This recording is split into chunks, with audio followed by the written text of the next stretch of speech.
وما أرسلناك إلا رحمة للعالمين. Alhamdulillah kita masuk di kaidah yang keenam dengan tema atau bunyi kaidah al-muamalatu mabniyatun ala sidqi ya bukan sidqi wal amanati. Yang namanya muamalah itu harus dibangun di atas kejujuran dan amanah. Jadi orang dagang itu harus jujur, jangan jual buah busuk ya. Orang dagang itu harus jujur, jangan jual beras jelek dicampur dengan beras baik.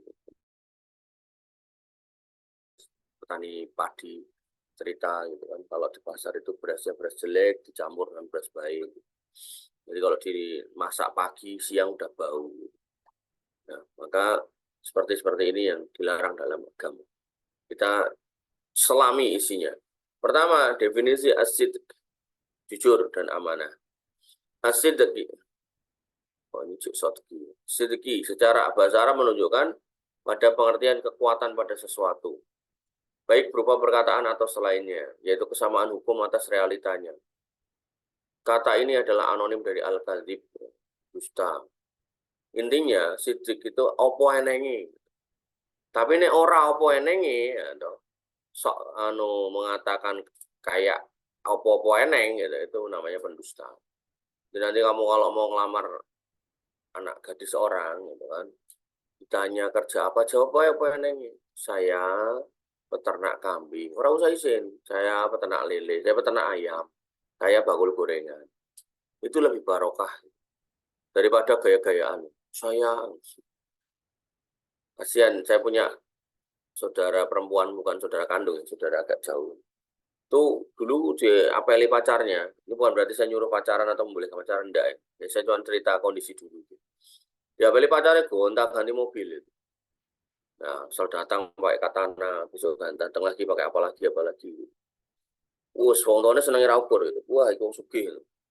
Dinikahkan gitu kan. Bareng nikah, gitu. Ternyata apa? Dia cuma karyawan di showroom mobil, tukang ngumbah mobil. Jadi berarti kumbah dipakai atau ngapeli si calon istrinya waktu itu. Lah sebacot meteng punya anak beberapa ya nggak mungkin mau kabur, apalagi udah terlanjur cinta, makan cinta. Dan terjadi apa akhirnya? Akhirnya ketika kemudian ya toh dia sudah nggak bisa kerja atau gaya hidupnya terlalu tinggi, akhirnya yang ditipu bukan lagi bosnya tapi mertuanya. Sertifikatnya digondol di adik di sertifikat rumah, motornya kebetulan orang kaya, dua adik di sertifikat. Itulah asas dari kedustaan yang kemudian menimbulkan mafsadat lebih besar, menimbulkan masalah lebih besar. Maka Nabi SAW mengingatkan, iyyakum wal kadhib, jangan biasa dusta.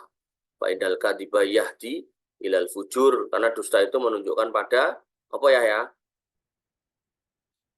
Fujur itu apa? Fujur itu dosa. Wa innal fujura yahdi ilal apa?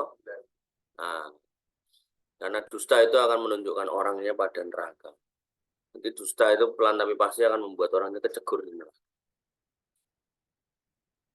Nah, karena itu maka lawan dari jujur itu adalah dusta. Jujur gampangannya adalah apa adanya aja lah. Apa adanya. Nggak usah main drama, nggak usah jadi drama queen. Ya. Sedangkan al-amanah adalah anonim. Lawan kata dari al-khiyanah. Yang memiliki pengertian ketenangan hati, pembenaran, pemenuhan hak secara total. Umumnya ini amanah itu umumnya pemenuhan hak secara total. Kamu dikasih anak orang, nih serahkan sama bapaknya sebagai istrimu. Sebagai bentuk suami yang amanah, kerja, jangan malas-malasan. Ya, kamu udah punya suami, ya, sebagai bentuk amanah atas pernikahan, ya urus rumah tangga dengan baik. Ya, jangan kerjaannya main sama temennya, nggak jelas. Gitu. Kamu dikasih amanah sama Allah, anak, ya kerjaan apa namanya bentuk pemenuhan haknya apa? Didik dengan baik. Gitu. Bapak, aku harus kerja gitu. Ya kerja iya, tapi kalau anaknya hasil kerjamu kemudian anaknya berantakan ya, mendingan anak juga dipastikan pendidikannya yang baik. Tapi anak nggak bisa didik ya, panggilkan guru agama yang baik. Maka kata jujur dalam istilah terminologi muamalah adalah pernyataan orang yang bertransaksi sesuai dan tidak menyelisih realitanya. Nah, jadi jujur dalam transaksi itu ya apa adanya. buahnya ini ada uletnya dikit tuh mas. Oh ya nggak apa-apa. Motornya ini habis nabrak kebo itu di sawah, nggak apa-apa. Mobilnya ini kemarin kebanjiran. Jelaskan. Dan nek ra payu piye? Payu insya Allah. Kalau selalu yang kamu pikirkan jujur itu adalah ajur, maka ya selamanya kamu akan jujur dalam kondisi ajur. Karena apa? Allah yang mengatakan ana indadoni abdibi. Aku sesuai dengan prasangka hambaku. Kalau kamu memprasangkai jujur itu membuat kamu hancur, ya kamu akan hancur benar dengan jujur. Tapi kalau kemudian kamu selalu berprasangka bahwasanya orang jujur itu mujur, gitu kan, maka insya Allah sepanjang hidup kamu berbuat jujur, maka kamu akan mujur. Gitu. Contoh yang masih hidup yang saya lihat ya. Artinya banyak contoh, cuman saya tuh lebih senang nyontohnya yang saya lihat itu. Mertua saya itu. Dia itu janda anaknya 8. Ya, dia kemudian apa ya istilahnya? Nggak nggak aneh-aneh gitu loh. Dia cuma dagang, kemudian banyak orang datang minta minta barang, misal beli barang 100.000 tapi minta dibikin nota 1 juta. Contoh. Itu kan perbuatan nggak jujur. Dia nggak pernah mau. Nggak pernah mau. Dan dia nggak pernah ambil pusing kalau kemudian akan dagangannya nggak laku, sepi, nggak bisa makan, padahal anak 8, padahal dia janda gitu. Yang terjadi apa? Dia tetap istiqomah di atas kejujuran. Sampai hari ini dia nggak mati kelaparan. Satu itu. Yang paling parah lagi, kalau beliau kemudian kita bandingkan dengan non sewu ya, beberapa PNS-PNS yang kemudian punya pensiunan itu. Justru pensiunan beliau itu lebih gede daripada PNS-PNS itu. PNS misal kerja kayak misal ibu saya gitu. Taruhlah apa namanya? Pensiunannya 4 juta. Mertua saya itu kalau sebulan itu kalau cuman buat dihitung-hitung pengeluarannya itu lebih dari 10 juta. Dia harus bayar beberapa cucunya sekolah, kemudian belum listrik, belum ini, macam-macam lah. Saya kalau lihat tagihannya itu bisa 10 juta lebih. Itu kalau pensiunan PNS sudah angkat tangan. Ya, artinya apa? Yang saya lihat justru, ya kan, orang Jawa bilang ya, orang-orang yang kayak model-model beliau gitu, pokoknya pasrah tawakal karo Gusti Allah, sementing dia selalu husnudzon sama Allah Subhanahu wa taala, maka yang terjadi adalah insya Allah malah usahanya itu jalan semulur gitu kan. Kalau dalam bahasa bisnis itu sustain gitu. Maka kamu nggak usah pusing kalau kamu nggak jadi PNS, nggak usah pusing kalau nggak jadi karyawan di satu tempat. Yang penting kamu ikhtiar, yang penting kamu jujur, melandasi semua aktivitasmu dengan kejujuran, insya Allah, Allah itu akan ngurusi kamu. Allah sendiri yang berjanji, wa may yattaqillaha yaj'al lahu makhraja. Siapa wongnya yang jujur, siapa orangnya yang jujur, yang bertakwa, takwa jujur itu kan yang nyuruh Allah. Kalau kita manut sama Allah berarti kita bertakwa. Maka Allah akan kasih jalan keluar atas semua masalah. Wa yarzuqhu min haitsu la yahtasib, dan Allah akan kemudian kasih rezeki dari jalan yang enggak disangka-sangka. Ya. Terus selanjutnya apa? Ya. Wa may yatawakkal 'ala Allah fa huwa hasbu. Sapa wong sing bertawakal kepada Allah, maka itu cukup. Cukuplah kita bertawakal itu hanya kepada Allah, enggak usah kepada Nyi Roro Kidul lah, kepada semua orang-orang yang enggak jelas itu.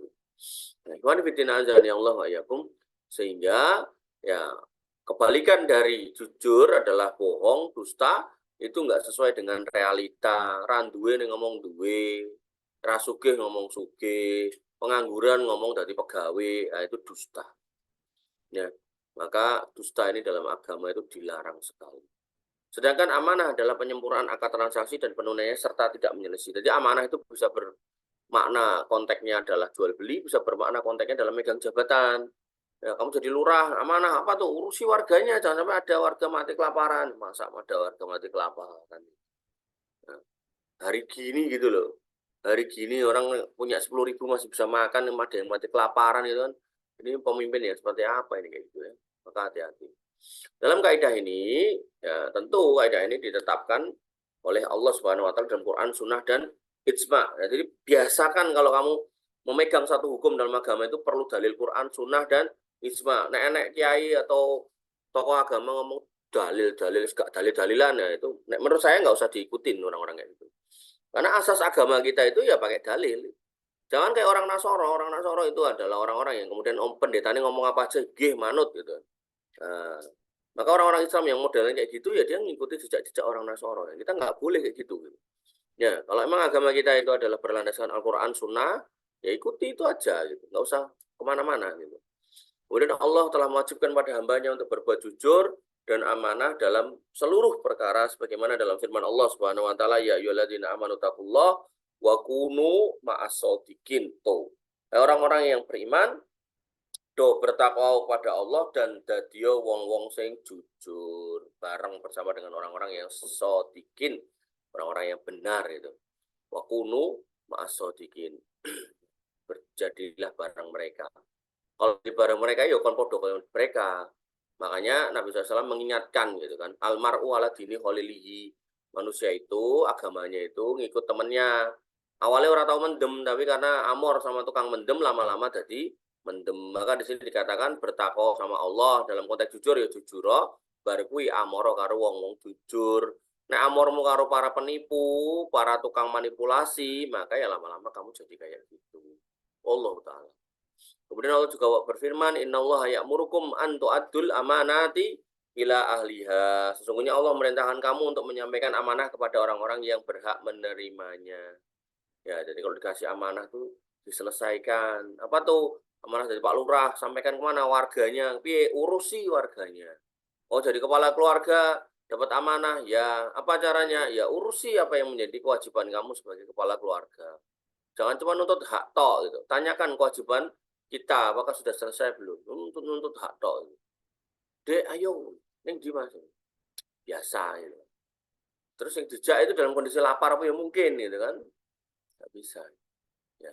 Maka ya urutannya ya dijak jalan-jalan sih, dijak makan-makan sih, lah lagi bar kuwi, ayo Dek. Nah, mesti ya mangkat gitu. Tapi nek radio peni, radio urusi, nggak teko yayo yayo ya kapyuk banyu.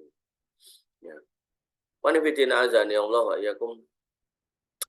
Ketika maksud dari muamalah dalam mendapatkan usaha dan keuntungan sehingga terkadang membawa manusia untuk berdusta dan khianat, maka Allah merintahkan hamba untuk berbuat jujur, amanah, menjelaskan perkara dengan benar. Ya, jadi ketika pedagang-pedagang itu sudah pada berdusta, kalian sebagai orang Islam tetap harus istiqomah di atas kejujuran dan amanah. Allah Ta'ala berfirman, wa auful kaila wal mizana, dan tepatilah timbangan dan juga neraca, ya. Wala tabkhasun nasa asya'ahum, dan jangan kamu kemudian berbuat curang pada manusia dalam hal-hal urusan mereka. Wala tufsidu fil ardi ba'da islahnya, dan jangan kamu rusak dunia setelah Allah memperbaikinya. Dzalikum khairul lakum in kuntum mu'minin. Itu lebih baik buat kalian semua kalau kalian orang-orang yang beriman. Kemudian dalam ayatnya yang lain, fa in amina ba'dukum ba'dun falyu'addil ladzi tumina amanatah. Akan tetapi jika sebagian kamu percaya sebagian yang lain, maka hendaklah orang yang dipercaya itu menunaikan amanah atau utangnya. Ya, dipercaya, dikasih utangan, gitu kan, tinggal bayar, gitu kan, duit jajan saya, akhirnya raiso bayar, gitu kan. Makanya hati-hati ya kalau punya utang. Utang itu akan menghalangi kita, walaupun kita mati syahid, akan menghalangi kita masuk surga. Bahaya. Demikian juga perintah menunaikan akad transaksi seperti dalam firman-Nya, ya ayyuhalladzina amanu aufu bil uqud. Orang-orang beriman, penuhilah akad-akad kalian. Namanya seorang laki-laki menjabat seorang wali, itu berarti apa? Dia menyatakan siap menerima tanggung jawab untuk ngurusi anak si wali tersebut, gitu loh. Dulu ada santri di sini, gitu kan, nggak kelihatan berapa hari, ternyata dia nikah, gitu. Mungkin yang gelombang awal tahu orangnya, tapi nggak usah tak sebut namanya. Nikah, gitu kan. Barang wis nikah jeneng kene, gitu. Saya bilang loh, di sini ini tempat untuk orang yang mau kuliah, yang dia nggak mampu atau nggak bisa ragat, gitu kan. Lah kamu kan udah menikahi anak orang, masa kamu ya di sini? Oh jadi gitu ya Pak Ustadz, nggak boleh di sini ya? Ya logikanya sih ya harusnya jangan di sini, wong kamu udah nikah. Terus piye iki kancamu lanang-lanang ini terus kowe nikah mosok bojomu kok gorene. Ya mingin-mingini ya marai ra fokus ya. Akhirnya dia keluar gitu. Begitu udah keluar tagihan dari kampusnya dikasih saya. Loh kok jaluk saya gitu. Loh, nggak boleh ya? Ya, ya bukan boleh nggak boleh. Ya harusnya kamu paham kalau kamu udah nikah anak orang ya kamu berarti kan sanggup ngurusin dia ya termasuk urusan dewe urusan dewe. Ya, jadi sebagai seorang laki-laki saya selalu tekankan ya kalian ini ya sebelum kalian ini lulus siapkan itu loh.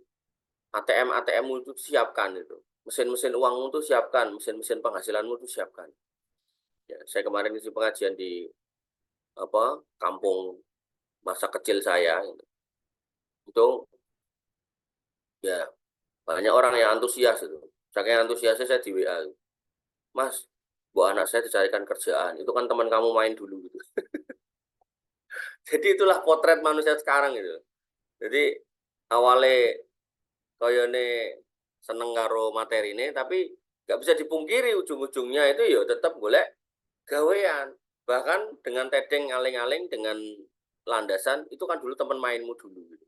Jadi seolah-olah saya harus bertanggung jawab pada urusan semua teman saya zaman kecil di sana gitu.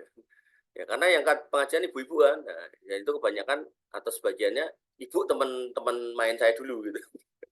Jadinya ya itulah potret ya. Bagaimana kemudian ya setinggi apapun kita ngomong, sebaik apapun kita menyampaikan, tetap urusan perut itu nggak bisa kemudian kita ingkari.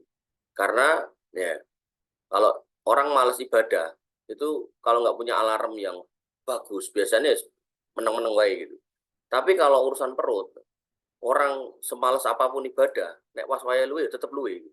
Sehingga apa? Mereka akan mati-matian mencari kerja, mencari apa yang kemudian disebut rezeki. Ya. Oleh karena itu maka saya selalu dorong kalian gitu loh, sebelum kalian lulus, sebelum kalian keluar dari sini, ya, punya usaha, punya hal-hal yang bisa menghasilkan, yang mana nanti kamu kalau ngelamar anak gadis orang tuh nggak usah kemudian bingung, tak mulai gawean sih, nggak usah. Fokus duwe outlet ayam goreng 50 ngapain nyari kerjaan, ya dong. Nah, udah punya peternakan kambing 5.000 ekor ngapain nyari kerjaan, nah, gitu loh.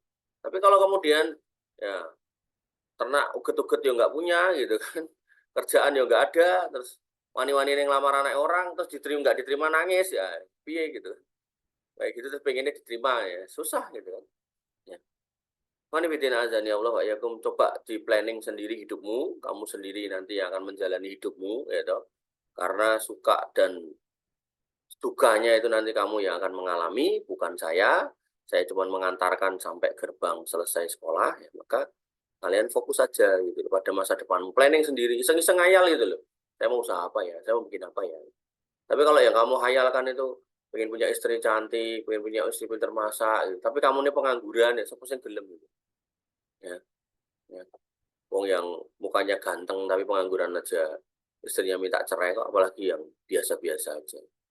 Nah, jadi jangan sampai lupa untuk bercermin itu. Wanibidin azan ya Allah wa iyakum. Ke semua ayat-ayat ini menunjukkan bahwasanya dasar muamalah adalah jujur dan amanah. Ya. Jadi orang Islam kalau bisnis harus jujur dan amanah. Ingat, pembahasan pertama kitab muamalah yang kita lakukan ini dalam agenda pembahasan muamalah ini adalah tentang keberkahan. Nggak berkah ya, kamu kalau kemudian usaha nggak jujur dan nggak amanah. Kerja yang nggak amanah, yang nggak berkah, nggak ada gunanya gajimu. Sedangkan sunnah Rasulullah SAW yang memerintahkan hal ini banyak sekali. Di antaranya hadis dari Hakim bin Hizam ya radhiyallahu an yang berbunyi ani Nabi SAW dari Nabi SAW qala beliau bersabda al bayyani bil khiyari malam yatafarraqa. Dua orang yang transaksi jual beli maka dia tetap dalam posisi khiyar sampai sebelum pisah. Au qala hatta yatafarraqa atau beliau berkata bersabda sampai dia berpisah fa in sadaqa wa bayyana burika lahuma fi bai'ihima. Kalau kemudian dia jujur dan menjelaskan cacat barangnya, nggak ditutup-tutupi, maka kalau sampai terjadi transaksi, dua-duanya mendapatkan keberkahan. Tuh. Jadi ada kejujuran, ada keberkahan. Ada kedustaan, nggak ada keberkahan. Ya. Wa in katama, kalau kemudian dia menutupi aibnya, nggak dijelaskan. Wa kadzaba dan dusta, muhikot barokatu bai'ihi. Maka Allah akan ya berhapus berkahnya dalam jual beli itu. Ini contoh yang menarik nih. Saya punya contoh menarik nih. Saya dulu punya karyawan gitu. Dia sakit liver karena kerja di perusahaan yang menempatkan dia di bandara. Nah, gajinya nggak cukup buat makan di bandara. Sampai akhirnya dia merumuskan ben cukup, gue bayar kontrakan sama makan, dia tiap hari makan Indomie.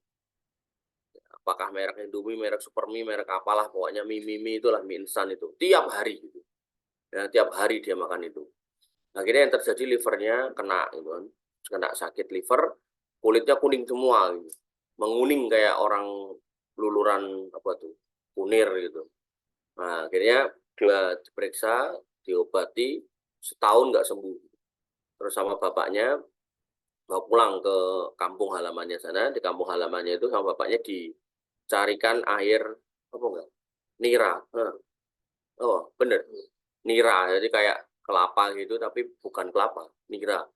Jadi itu di apa nanti dia di piye to kayak carane. Jenenge apa tuh istilahnya? Dideres ya, dideres tuh entah dicoblos entah diblerek gitu nanti keluar airnya ditampung pakai bambu yang gede gitu, ditaruh pagi sore diambil atau ditaruh sore pagi diambil itu. Itu suruh minum itu setiap hari selama setahun untuk mencuci ginjal hatinya yang udah kotor itu. Akhirnya sembuh. Sembuh dan udah sehat, kemudian balik lagi ke Jakarta nyari kerjaan. Pinter anaknya sebenarnya. Dia masuk di kelas di SMA di kabupatennya itu SMA 1 unggulan, terus masuk di kelas internasional. Jadi bahasanya harian itu bahasa Inggris. Nah, jadi pinter anaknya. Nah, terus yang terjadi apa? Dia ngelamar kerjaan, kemana-mana nggak diterima. Jadi lolos, pas begitu wawancara ditanya sakit apa, gitu. Dia ngomong pernah sakit ini, gitu. Ditolak. Jadi dia nggak mau berdusta, ngomong apa adanya. Gitu. Nah, singkat cerita, saya ketemu temennya gitu, terus dititipkan ke saya gitu. Nitip teman saya, Mas, orangnya pinter gini-gini. Oh iya wis, ikut saya gitu kan. Nah, saya lihat emang kerjaannya bagus. Walaupun waktu itu saya sebel banget dia suka main game, tapi ya sudah nggak apa-apa. Ya waktu itu saya masih menganggap ini cah nom sing urung ngerti agama gitu, perlu kenalkan agama. Makanya dulu kita di Jakarta itu ya selain kerjaan ya kita ngaji tiap malam gitu kan. Nah, maka tinggal cerita ya kan, kerja sama saya gitu kan. Sidik-sidik buku sidik gitu kan, gajinya saya naikkan gitu kan. Terus habis itu dia nembung beberapa wanita untuk dinikahi pada nolak semua gitu kan. Akhirnya saya tawarkan terus saya carikan terus dapat akhirnya nikah punya anak 2. Terus dari saya bilang sama dia itu di tempat saya nggak ada jenjang karir, jadi kamu harus kemudian mendingan nyari kerjaan yang ada jenjang karirnya. Sekarang keterima kerja dia di Badan Pengawasan Agen Nuklir Nasional, nah, itu instansi bergengsi di Indonesia. Itu kalau di bidang keuangan itu ada KPK, ada BPK, dia di situ. Nah, tapi ini di bidang nuklir, jadi pengawasnya. Nah, jadi orang kayak saya itu yang diawasi, dia malah jadi pengawasnya. Padahal dia dulu anak buah saya. Nah, jadi yang harus kita pahami apa? Kejujuran itu memang pahit awalnya. Tapi kalau kemudian kita jalani dengan keyakinan, maka Allah akan kasih jalan. Allah akan kasih jalan. Dan dia dapat istri pun juga dari keluarga yang berada gitu. Jadi bapak mertua dan ibu mertua juga nggak aneh-aneh. Kemudian anak ayo cuma 2, anak 2 satu-satu udah dibikinkan rumah gitu. Kurang penak piye gitu nikmat Allah yang ada. Jadi luar biasa lah pokoknya. Kalau kita itu berusaha mati-matian untuk jujur, maka insya Allah kita hidup itu nggak usah mati-matian nyari sampai susah gitu. Kayak seolah-olah kalau nggak bohong atau nggak dusta itu nggak akan dapat rezeki. Gitu. Makanya saya suka sedih tuh kalau ada orang-orang yang ahli maksiat, entah PSK, entah penjudi, entah pemabuk gitu kan. Kalau dikasih tahu, "Mbok kamu jangan jualan ini, jangan jualan itu," jawabannya, "Oh, aku jualan ini aja masih kurang, mau meneh mbok kon jujur," gitu kan. "Mbok kamu kayak jilbab, Mbak," gitu kan. "Wong saya udah aja nggak laku-laku," gitu, apalagi jilbaban gitu. Ini sebuah logika manusia yang dibentrokkan dengan logika ilahiyah ini nggak mungkin ketemu gitu. Kalau orang dengan penuh keimanan gitu kan. Kemarin saya ketemu orang tuh wanita itu nek sekilas yo mukanya nggak terlalu cantik yo, elek lah gitu.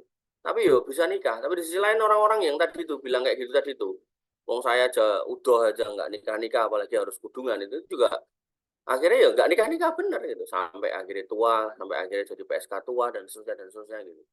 Ya sampai yang di dulu di tempat pelacuran Surabaya itu sampai mbah-mbah itu sampai ngomong bahwasanya tarifnya berapa katanya 2.000 3.000 untuk memenuhi customernya anak-anak SD sama SMP coba.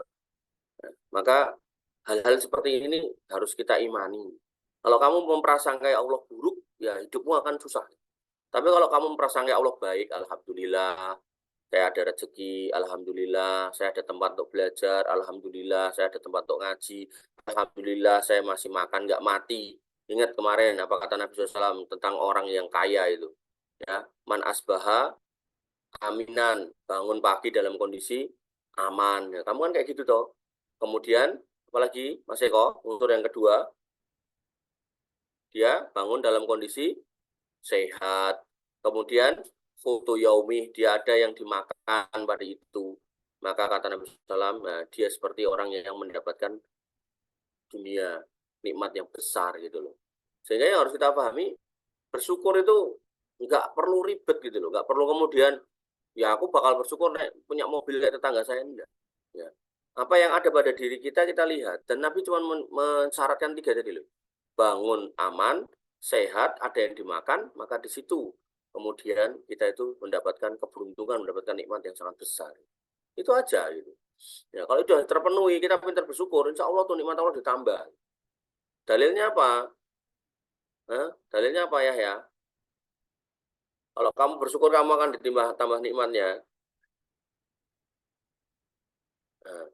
Wa ita'adana rabbukum, dan Tuhanmu telah mengumumkan itu kan, menyampaikan itu, menyatakan lain sakartum lazidanakum. Kalau kamu pandai bersyukur, kamu bisa punya cari sebab, kamu masih bisa bersyukur, kamu bersyukur, nah, maka lazidanakum, sungguh akan kami tambahin nikmat. Walain kafartum, tapi kalau kamu nggak pinter nyari sebab untuk bersyukur, wabah yang diberikan Allah kamu ingkari gitu kan, ya, maka apa, inna adabi asyadid, hati-hati loh, ada Allah itu pedih. Ya, maka kembali ke muamalah ini, jangan sampai kemudian kamu punya pendapat kayak pendapat orang Jawa tadi. Wong ngaku dodolan karo ngapusi karo curangin timbangan aja, kebutuhanku nggak kecukup kok, apalagi dadak kon jujur. Nah, kalau udah itu yang kita pikirkan, yang kita sampaikan, yang kita nyatakan, ya hidup kita akan kayak gitu.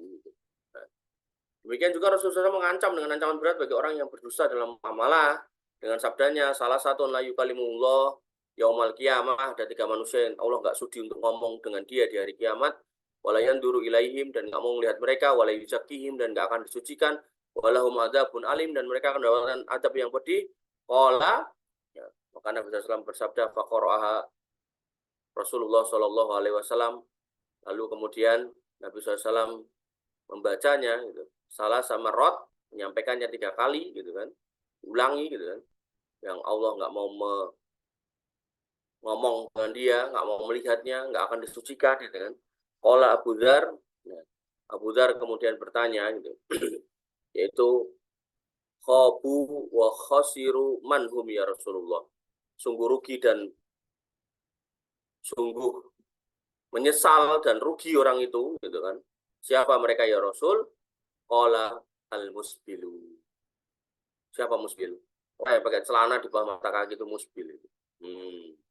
Maka hati-hati ya. Ini untuk laki-laki ya, perempuan enggak ya. Jadi musbil. Jadi orang-orang yang musbil di dunia, celananya di bawah mata kaki ya, itu Allah nggak sudi ngomong, nggak mau lihat, dan nggak akan disucikan dan kemudian mendapat adab yang pedih. Yang pertama, musbil, orang yang celananya di bawah mata kaki. Jadi kalau kamu nanti mau milih suami mbak gitu kan, terus kamu punya syarat pakaiannya tidak isbal, itu nggak apa-apa. Syarat atau aneh-aneh gitu. Ya kowe wae udah wong lanang aneh film. Wal manan, nah manan itu apa? Orang-orang yang suka mengungkit pemberiannya. Lagi ngekek duit 1000 ning koncone itu. Kamu lupa tau kemarin tak belikan es teh seharga 2000 itu. Kemudian wal munafiku sil'atahu bil halifil kadib, dan orang-orang yang membuat atau pengen dagangannya laris tapi dengan cara dusta. Mari kakak, diobral aja 20.000, modalnya 30.000, saya jual rugi 10.000, biar cepat habis saja. Mari kakak. Ya. Sampai dia berani bersumpah, tenan ki semono, tenan demi Allah. Padahal tidak. Nanti surat Muslim ya, jadi sahih ya. Jadi kalau ada orang-orang tertentu yang mengingkari ini, ya wis, masalah ini ada sahih. Jadi dalam Islam itu hukum itu Al-Quran, sunnah sahih. Sunnah sahih itu yang bisa disepakati kaum muslimin yang diambil dari Sahih Bukhari dan Sahih Muslim. Udah diambil dari situ, mbok ingkari ya wis, boleh apa meneh kamu gitu. Tidak cukup dengan itu saja, beliau SAW pun melarang berbohong dalam muamalah, nggak boleh bohong. Beliau menegur pedagang yang menutupi aib dagangannya, nggak diceritakan, ditutup-tutupi. Maha daya sahib to'am. Jadi makanan yang basah kena hujan taruh bawah, tangan Nabi dimasukkan, selep gitu, kok teles gitu. Maha daya sahibut ta'am, ini apa ini? Kemudian qala asobat hus sama, hujan dari langit mengenai dia sehingga basah ya Rasulullah. Qala Nabi SAW bersabda, afala ja'altahu fawqa ta'ami kay yaron nas. Mbok yao sing teles iki dekeken dhuwur aja mbok dekeken isor. Ben apa? Wong sing meh tuku ngerti nek gandummu, berasmu teles. Man ghossa falaisa minna. Sapa wong sing curang itu bukan golongan kami, bukan golonganku. Hadis ini mencakup semua jenis muamalah, baik jual beli, sewa menyewa, serikat dan seterusnya. Ya, kamu nyewakan rumahnya kata penyewa-penyewa sebelumnya tiap malam ada suara-suara medeni, kamu bilang nggak ada. Nah, ada penyewa berikutnya kabur lagi mendengarkan itu, ini nggak boleh, itu dusta juga. Nah. Kaidah dasar dalam kewajiban jujur dan amanah dalam muamalah disampaikan oleh Imam Al-Ghazali rahimahullah dalam pernyataan beliau, menginginkan untuk saudara seperti yang ia inginkan untuk dirinya, sehingga semua muamalah yang membuatnya susah dan menyusahkan hatinya janganlah dilakukan untuk saudaranya. Gampangnya gini loh, kalau kamu nggak mau dicurangi jangan berbuat curang. Kalau kamu nggak mau disakiti jangan menyakiti. Kalau nggak mau didolimi jangan mendolimi. Kalau kamu nggak mau makan buah busuk jangan jual buah busuk. Kalau kamu nggak mau ya dapat elektronik HP bobrok, maka HP-mu yang bobrok jangan kamu jual. Itu. Makanya beruntunglah orang-orang yang kemudian ya kasus HP lah misalnya gitu. Dia kalau mau ganti HP yang lama itu nggak pernah dijual, kasihin orang. Mereka kasih bebas. Ini tak kayak gitu. Kondisinya segini gitu. Ya, HP ya alhamdulillah gue nompo HP, enak ya alhamdulillah gue sih nompo HP daripada orang gitu. Nah, maka apa yang orang lain nggak senang kita, apa yang orang lain kita nggak senang orang lain perlakukan ke kita, maka jangan perlakukan orang lain kayak seperti itu. Dengan Nabi SAW bersabda, la yu'minu ahadukum hatta yuhibba li akhihi ma yuhibbu li nafsihi. Imanmu nggak sempurna sampai kamu memperlakukan orang lain sebagaimana layaknya bagaimana orang itu senang memperlakukan itu ke kamu. Nek kamu senang disenyumi orang, maka kamu orang itu senyum gitu. Nek kamu senang ya toh, mendapat jawaban jelas atas suatu permasalahan, kamu nek ditanya jawab yang jelas, jangan diem aja kayak percol gitu loh. Ya. Kalau kamu senang orang lain itu berbuat baik sama kamu, ya jadi orang baik gitu. Ya, maka hal-hal seperti ini harus kamu pahami kalau iman itu akhirnya sinkron dengan bagaimana kemudian kita membuat senang orang lain. Tentu masih dalam koridor yang dibenarkan. Oh temanku senang kalau tak belikan Homer ya, coba belikan Homer ya, ini salah, nggak boleh. Kemudian perinciannya adalah sebagai berikut. Yang pertama, tidak memuji barang dagangannya dengan berlebihan. Ya, apa adanya aja. Nek jelek ya jelek, bagus ya bagus. Biar orang yang menilai gitu. Buahnya gimana ya? Ya alhamdulillah kondisinya seperti ini. Gitu. Boleh saya coba? Oh, boleh. Gitu. Biar dia menilai. Boleh saya coba? Nggak boleh. Gitu. Terus rasanya ya orang ngerti. Wah enak banget gitu. Saking enaknya aku nangan karo meremelek gitu. Tenan meremelek. Saking kecute gitu. Ya nggak boleh. Kemudian yang kedua jangan menyembunyikan aib dan sifat-sifat jeleknya. Emang mobilnya pernah kebanjiran sampaikan. Ini udah kebanjiran. Alhamdulillah saya masukkan ke bengkel. Notanya 15 juta. Udah bersih. Ini saya mau jual karena saya mau ganti baru. Gitu. Jadi yang beli juga enak, plong. Kemudian yang ketiga, jangan menyembunyikan berat dan ukurannya. Timbang dengan benar gitu kan. Ya, berapa ini pangganya? Ya sekarung berapa? 15 juta. Mau berapa kilo? Ya surah urus. Pokoknya sekarung itu 15 juta. Nggak bisa. Kalau sesuatu itu emang lazim, urusnya itu harus ditimbang-timbang. Gitu. Ya, jangan sampai kemudian kita melarang untuk mengukurnya, menakarnya. Ya keempat, jangan menyembunyikan harganya yang seandainya orang yang ia muamalahi mengetahuinya tentu ia tidak akan mau membelinya. Sembunyikan nih. Ya. Sehingga orang kalau tahu ternyata barangnya kayak ini tuh nggak mau transaksi, ini nggak boleh. Maka demikianlah kewajiban jujur dan amanah. Silakan ya, pada pertanyaan kirimkan ke kolom chat sambil kita selesaikan. Maka kewajiban jujur dan amanah dalam muamalah, sehingga Imam Ahmad rahimahullah melarang berdiplomasi dalam jual beli karena berisi penyembunyian aib dan tidak menjelaskan keadaan barang dengan seharusnya. Jadi setelah kamu jelaskan dengan baik, silakan negosiasi. Tapi kalau kemudian nggak ada penjelasan langsung negosiasi, biasanya ada hal-hal yang disembunyikan menurut Imam Ahmad. Hal ini tidaklah khusus hanya dalam jual beli, bahkan bersifat umum untuk semua jenis muamalah. Jadi jangan sampai kemudian namanya ada yang disembunyikan. Saya pernah daftar satu kampus gitu, kuliah, Tak pikir ya kayak umumnya kampus ya ada temennya gitu kan, entah 5, entah 10 orang. Namanya S2 itu gak sebanyak S1 gitu. Nah begitu mulai kuliah, running kuliah, ternyata seangkatan itu saya sendiri ya. Jadi kampusnya itu nggak cerita, padahal kampusnya kampus Islam dan sekolahnya ekonomi syariah. Ya, itulah potret ya, bagaimana kemudian jujur itu kadang susah kita sampaikan. Mungkin kalau saya ngomong gini mereka dengar jawaban, kamu nggak nanya, gitu. Ya harusnya kan kamu nggak usah menceritakan aku nanya apa enggak gitu, atau kamu nggak harus saya tanya. Kalau memang itu menjadi parameter penting seseorang untuk berada di satu kampus, semangat dan nggak semangatnya ya ceritakanlah. Kayak yang belum lama ini saya ditawari S2 MBA ini. Kata bayarnya berapa? 1 juta. 1 juta bener ini, buat pendaftarannya. Nah, terus SPP-nya tak japri jawab ya 35 juta sampai lulus. Terus di grup WA yang lain dia ngomong 50 juta. Yang bener kemana? 50 juta apa 35 juta? Jangan-jangan kita udah bayar sekali 2 kali terus total jadinya 60 juta. Kan kalau kita udah bayar sekali 2 kali kan nggak mau kita pengen menyelesaikan toh. Maka hal seperti ini nih yang banyak orang tuh kayak nggak peduli. Ibnu Taimiyah rahimahullah menyatakan semua yang wajib dijelaskan, maka diharamkan untuk dilakukan diplomasi. Diharapkan untuk melakukan kilah, ya, berkilah, silat lidah. Bahasa kiasannya karena itu adalah penyembunyian fakta sebenarnya dan aibnya. Wallahu ta'ala a'lam. Demikian yang bisa kita sampaikan dan kita diskusikan. Kurang lebih mohon maaf. Assalamualaikum warahmatullahi wabarakatuh. Assalamualaikum warahmatullahi wabarakatuh.